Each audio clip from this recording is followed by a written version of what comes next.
बच्चों, आज हम लोग अपना दान का हिसाब जो पाठ हमने पढ़ा है उसमें से कुछ प्रश्न उत्तर करेंगे। हम लोगों ने बेटा इसको एक कहानी के रूप में भी पढ़ा है कि इसमें क्या है कहानी के रूप में, तो इसी से संबंधित हम इसमें कुछ प्रश्न उत्तर करेंगे। जैसे हमारा पहला प्रश्न है कि राज्यसभा में गरीब, दुखी, विद्वान व सज्जन लोग क्यों नहीं आते थे? नामी गिरामी लोग ही क्यों आते थे, या राज दरबार में किस तरह के लोग आते थे? जब सब तरह के आते थे तो ये ही क्यों नहीं आते थे? तो इसका उत्तर ये है बेटा कि राज दरबार में ये लोग कौन? गरीब, दुखी, विद्वान, बहुत पढ़ा लिखा, बहुत दिमाग वाला व सज्जन मतलब शरीफ लोग इसलिए नहीं आते थे क्योंकि वहाँ पर इनका कोई स्वागत ही नहीं होता था, कोई सत्कार ही नहीं था, मतलब कोई उनका आदर नहीं था। राज दरबार में राजा को इस तरह के लोग चाहिए थे जो उनकी हाँ में हाँ मिलाते हों। राजा कहे दिन है चाहे रात हो रही हो तो उस टाइम पे वही बोलना है जो राजा कहते थे, राजा का विरोध नहीं करना होता था। तो ये लोग जो है उनकी हाँ में हाँ नहीं मिला पाते थे और इनको वहाँ पर कोई चाहता भी नहीं था कि कोई गरीब मेरे यहाँ पर आए, कोई ज़्यादा दिमाग वाला विद्वान वहाँ पर आ जाएगा तो राजा को लगेगा ये तो मेरी बातों में हाँ मिलाएगा ही नहीं। तो इसलिए यहाँ पर ये लोग बिल्कुल भी नहीं आते थे क्योंकि इनका वहाँ पर कोई आदर नहीं होता था।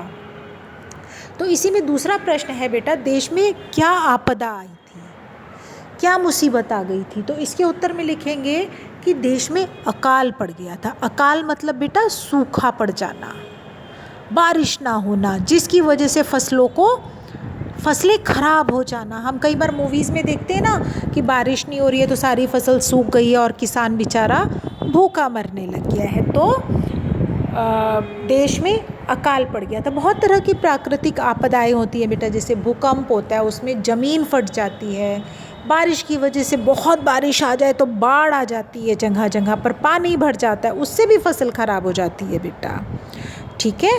और इसी तरह से बारिश ना होने से सूखा पड़ जाता है जिसकी वजह से सारी फसल, सारे पेड़ पौधे सूख जाते हैं।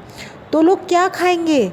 जिनकी रोजी रोटी ही सिर्फ खेती से है, या हम खेती करके अनाज उगा रहे हैं फिर उसको बेचकर हमको पैसे मिलते हैं जिससे कि हम दूसरी चीज़ें खरीदते हैं।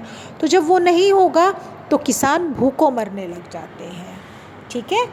तो देश में अकाल पड़ा हुआ था और लोग भूखे प्यासे मर रहे थे।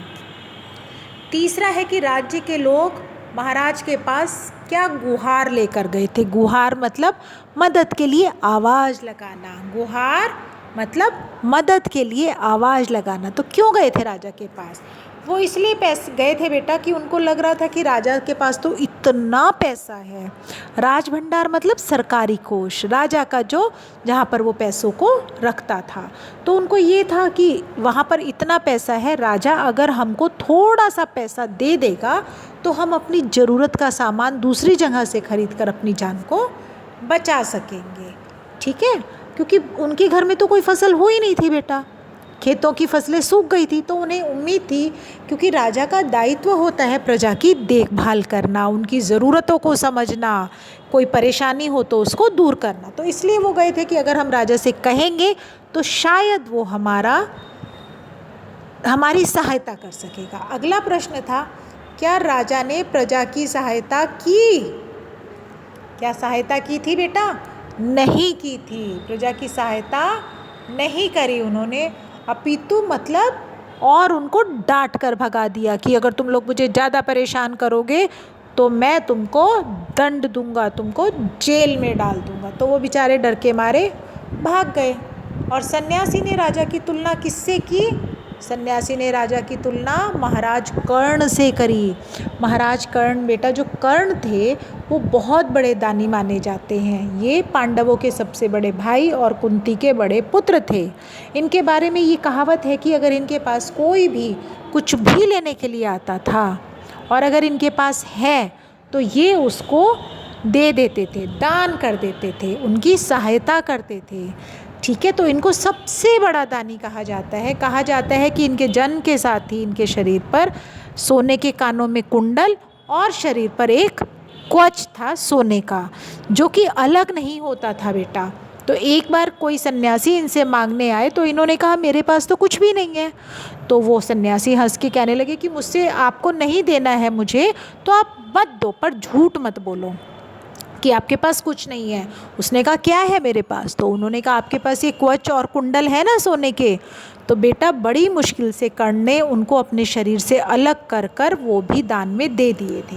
तो ये कहा जाता है कि कर्ण जो थे वो बहुत बड़े दानी थे, इसीलिए सन्यासी ने अपनी बात को मनवाने के लिए उस राजा का, उनको पता होगा कि ये थोड़ी सी प्रशंसा चाहता है, तो उनकी प्रशंसा करके कहा कि अरे आप तो कर्ण जितने दानी हैं, आप तो जो भी आपके पास आता है उसको वो सामान दे देते हैं। तो उनसे कर्ण की तुलना की थी। महाराज कर्ण कौन थे ये मैंने आपको पहले भी बताया। कर्ण जो थे बेटा पांडवों के सबसे बड़े भाई थे। पांडव कौन थे? युधिष्ठिर, भीम, अर्जुन, नकुल और सहदेव। तो ये उनके बड़े भाई थे और कुंती के पुत्र थे। ठीक है, तो मैंने बताया था इनके बारे में क्या प्रसिद्ध था कि ये बहुत बड़े दानी थे। तो इसलिए बेटा आप ये प्रश्न उत्तर बहुत साफ साफ लिखेंगे और इनको याद भी करेंगे।